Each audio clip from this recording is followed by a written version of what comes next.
Okay, good afternoon.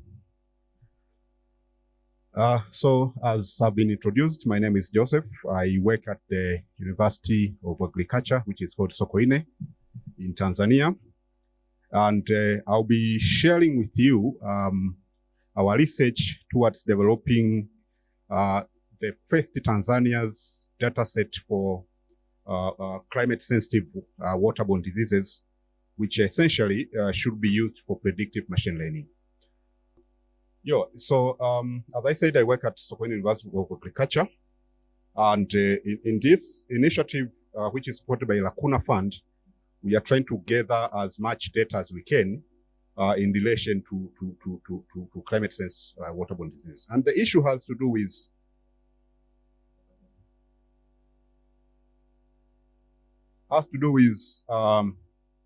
the quality of water that a lot of people consume in our region. This is a common scene in most of African countries. I took this photo on the internet. I think it was taken in Malawi, where this madam here is collecting some water. You might think it's for those who are new in Africa, but you might think this is going to be used for some, I don't know, activities like giving to animals, but it's essentially going to be used by humans as you can see. Now, this is not only in the villages, but it's also happening in municipalities, where the outskirts of most of our areas, you find there is still a struggle for getting clean and clean and safe water for homestead use, drinking, washing, and stuff. So, but this water, again, that is being used by most of the people on the continent has, and particularly in my country, in Tanzania, has had the effect of climate change. I took this photo as well on the internet, and you can see there's a lot of effects of climate change on the water. But in particular, we wanted to see on the water quality and its impact on the waterborne diseases.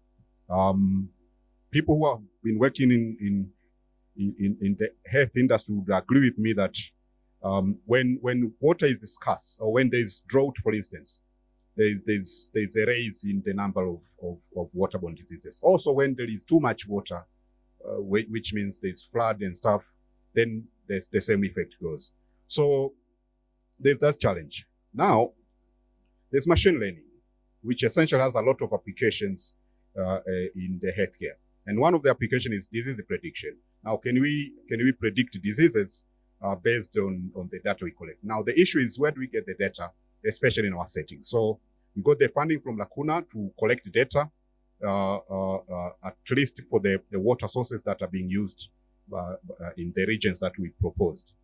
So that's the case we are working on.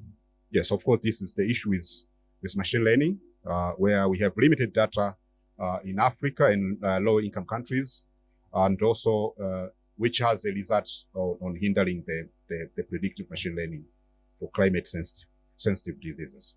So our objective here was is, because it's still an ongoing project, is to just try to fill the gap in the data that has to do with climate change in Tanzania. And we want to create and publicly release dataset for 3 climate-sensitive waterborne diseases, which are typhoid fever, diarrhea, and amoebiasis. This was our initial proposal, where we wanted to get data, the waterborne diseases dataset itself from hospitals, where they normally document in books. We wanted to digitize it by scanning.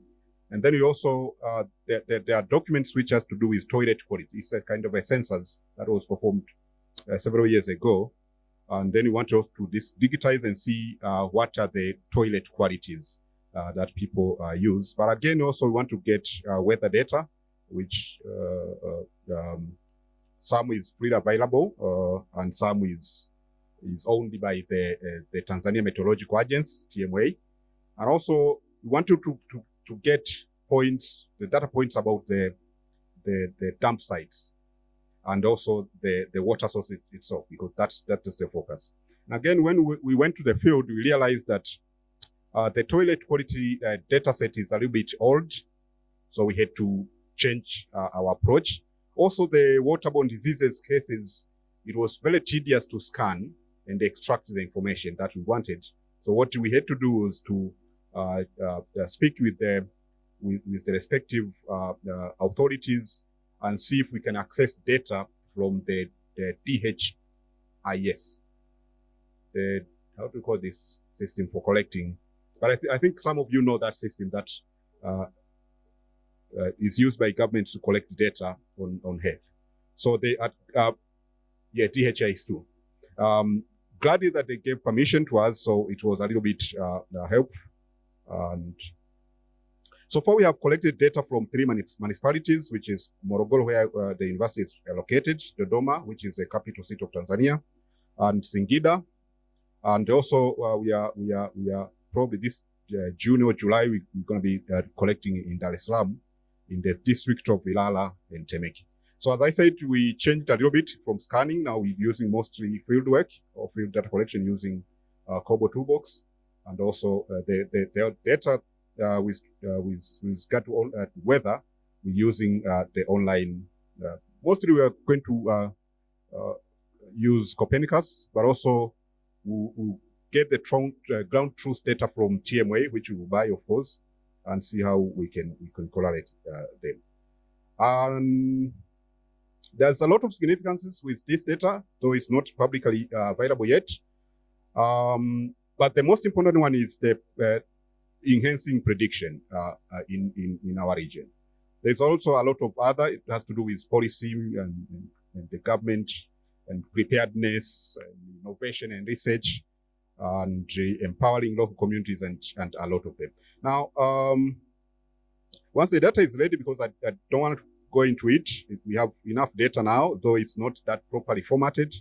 But once it's ready, our plan is to host it on platforms that offer DOI, like Zenodo, where people can access. But also our plan is to host the data on Zind Africa platform for for increasing kind of engagement with data science practitioners and machine learning enthusiasts. Yeah, so that's it from me. This is the team. I'm the co-PI, and there's a PI, Dr. Neema, and Sylvia Materu, and Kadege, and our collaborator, Kilatu, from the Morogoro Municipal Council. And we thank our sponsors, Lacuna and Meridian Institute. Thank you so much.